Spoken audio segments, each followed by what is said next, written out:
হরে কৃষ্ণ, সুপ্রভাত। সকলে কেমন আছো? আশা করি সকলে ভালো আছো, আর আমরাও ভালো আছি রাধা মাধবের কৃপায়। তো এখন ভোর 4টে বাজে, আমি উঠে পড়েছি। এখন বাড়ির কাজকর্ম সারবো। তো প্রথমে আমি একটু গরম জল করে নিলাম, 1 গ্লাস গরম জল খাবো, খেয়ে তারপর কাজকর্ম করব। তো প্রথমেই সমস্ত জিনিসগুলো একটু ঝাড়া পোছা করে নেব, কারণ বাড়িতে এত ঝুল হয়, একদিন না পুজলেই মাকড়সায় জাল বেঁধে দেয়।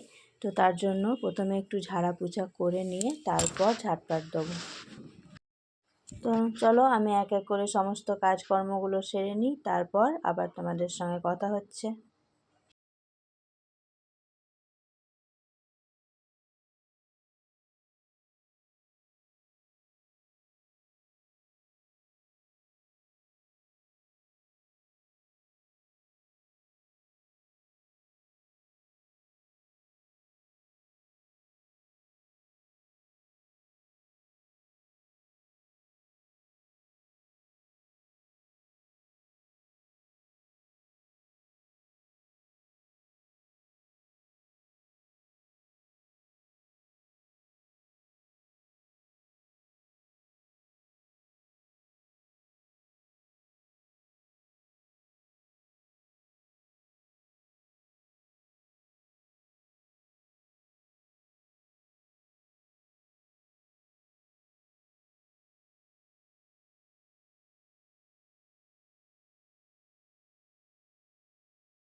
দেখতে পাচ্ছ বাইরেটা পুরো অন্ধকার।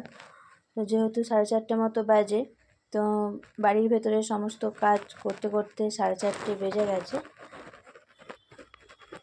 তো যাই হোক, এখন বাইরেটা ঝাঁটপাট দিয়ে আর উঠোনটা ধুয়ে নেবো।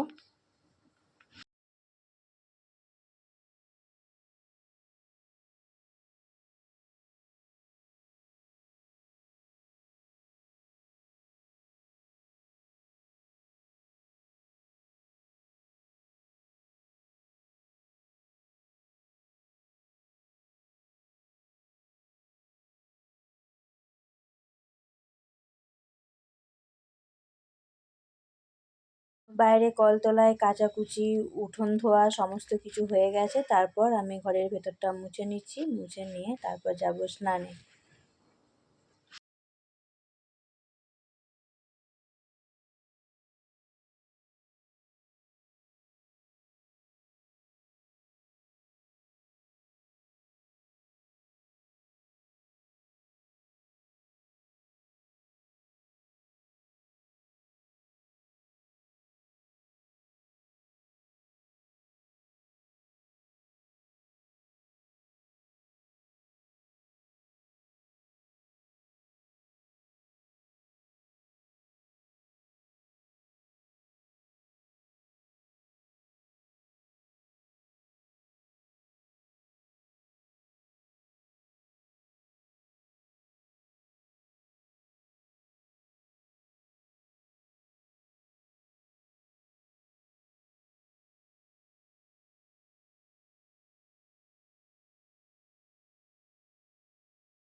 এই যে তোমাদেরকে বাইরেটা একটু দেখায় কেমন অন্ধকার, আর গেটের লাইটটা জ্বলছে।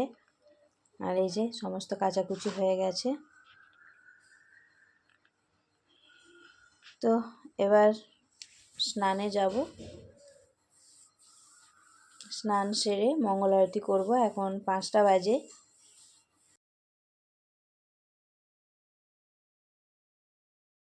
স্নান করে তিলক পরিধান করে রেডি হয়ে চলে এসেছি। তো চলো এবার যাব ভগবানের মন্দিরে মঙ্গল আরতি করার জন্য। তো মঙ্গল আরতি করার জন্য প্রথমে থালার মধ্যে উপকরণগুলো সব নিয়ে নেব।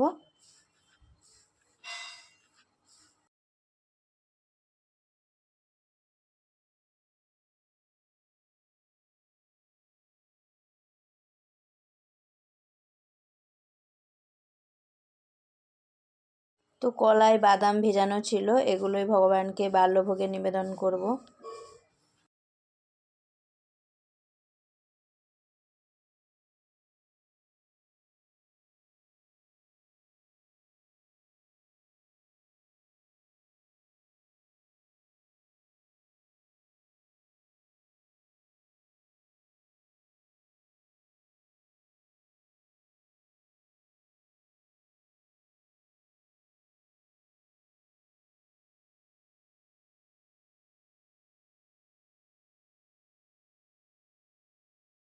এখন চলে এসেছি ভগবানের মন্দিরে। এই যে গোপালকে আর রাধারানীকে শয়ন থেকে তুলে নিলাম, হাত মুখ ধুয়ে গোপালকে ভোগ লাগিয়ে দিয়েছি। এখন আমি উপকরণগুলো সব সাজিয়ে নেব, তারপর মঙ্গল আরতি করব।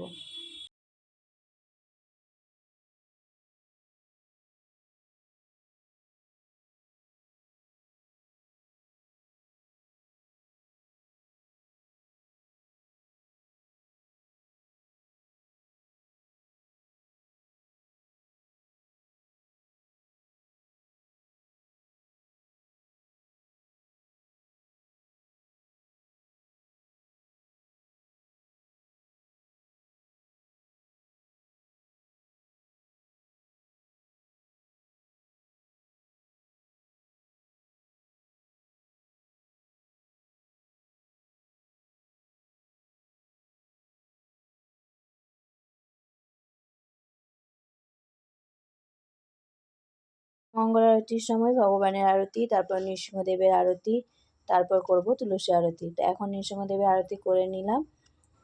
তো এবার যাব তুলসী মহারানীর আরতি করতে।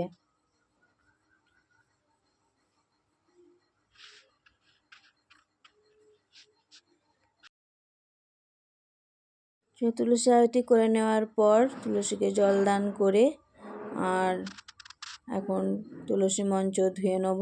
ধুয়ে নিয়ে আর যে তুলসী আরতির যে ধূপটা এসে মন্দিরে দিয়ে দেবো। তারপর এখন চলে এসেছি মঙ্গল আরতি করতে। তো এখন এই যে দেখতে পাচ্ছ তোমরা, ঘড়িতে 5:40 মতো বাজে। তো এখন আমি জপ করে নেব।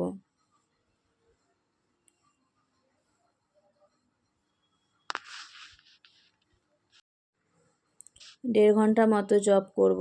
7:15-20 বাজলে তারপর আবার যাব ভগবানের দর্শন আরতি করতে। ভগবানের মন্দির মার্জন করে ভগবানকে সাজিয়ে দর্শন আরতি করব।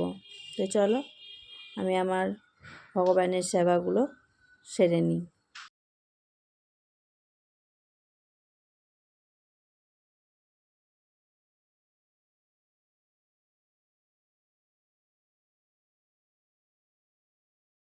তো জপ শেষ হওয়ার পর এই যে আবার চলে এসেছি ভগবানের মন্দিরে। ভগবানের মন্দির মার্জন করে নিয়েছি। এখন সমস্ত উপকরণ সাজিয়ে নেব, তারপর ভগবানের দর্শন আরতি করব। তো এখন 7:30 মতো বেজে গেছে, কারণ জপ করার পর ছেলেকে ঘুম থেকে উঠিয়ে ওকে রেডি করাতে হলো। ও রেডি হয়ে আর পড়তে বসেছে। আমি এখন ভগবানের সেবাটা করে নেব, তারপর আবার রান্না বান্না আছে।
তো দর্শন আরতি হয়ে যাওয়ার পর আবার চলে এসেছি রান্নাঘরে। তো এখন মুড়ি প্রসাদ পাওয়ার জন্য পকোড়া বানিয়ে নিচ্ছিলাম। আর এই যে প্রভুও বাজার করে নিয়ে চলে এসেছে, কুমড়ো এনেছে, ফুলকপি আর টমেটো, কাঁচা লঙ্কা। তো অল্প কিছুই সবজি এনেছে, অল্প রান্নাবান্না হবে, যেহেতু কাছেই বাজার। তোমরা অনেকেই জানো যারা আমার ভিডিও দেখো যে আমাদের বাড়ির কাছেই বাজার, তাই যেদিন যেমন সবজি লাগে সেদিন তেমনই আনা হয়। কারণ বেশি করে এনে রেখে দিয়ে আর বাসি করে খাওয়ার কোনো দরকার নেই, যেহেতু কাছেই বাজার। তো চলো আমি রান্নাবান্নাগুলো এক এক করে করে নিই।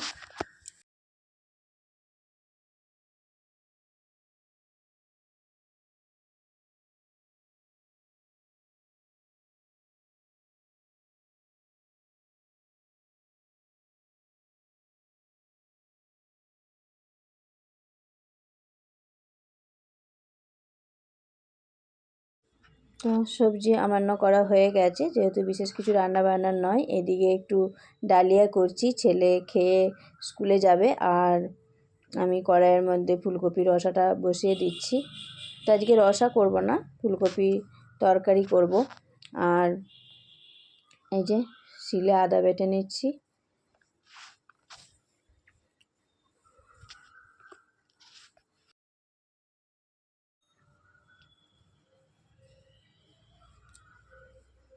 ফুলকপিটা আমার ভাজা হয়ে গেছে, এখন আলুটা একটু তেলের মধ্যে কষিয়ে নিয়ে আর মশলাটা দিয়ে দিয়েছি।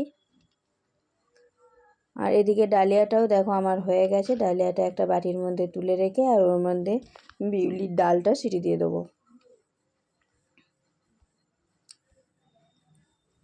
তো একটু তাড়াহুড়ো করেই করছিলাম, কারণ ছেলেকে স্কুলে নিয়ে যেতে হবে। তো রান্নাটা করে রেখে না গেলে এসে রান্না করলে অনেকটাই দেরি হয়ে যায়। তো সবজিগুলো সব করে রেখে যাব, আর ছেলেকে স্কুলে দিয়ে এসে অন্নটা করব। কারণ না হলে অন্নটা ঠান্ডা হয়ে যাবে আর খেতে ভালো লাগে না। আর এই যে দেখো বাবু বাজার থেকে বেসন নিয়ে এসেছিলো, সেটাই ঢেলে নিলাম। তো সমস্ত রান্না বান্না করে এখন রেডি হয়ে ছেলেকে প্রসাদ পাইয়ে যাচ্ছি ছেলেকে নিয়ে স্কুলে। তো আজ এ পর্যন্তই। হরে কৃষ্ণা।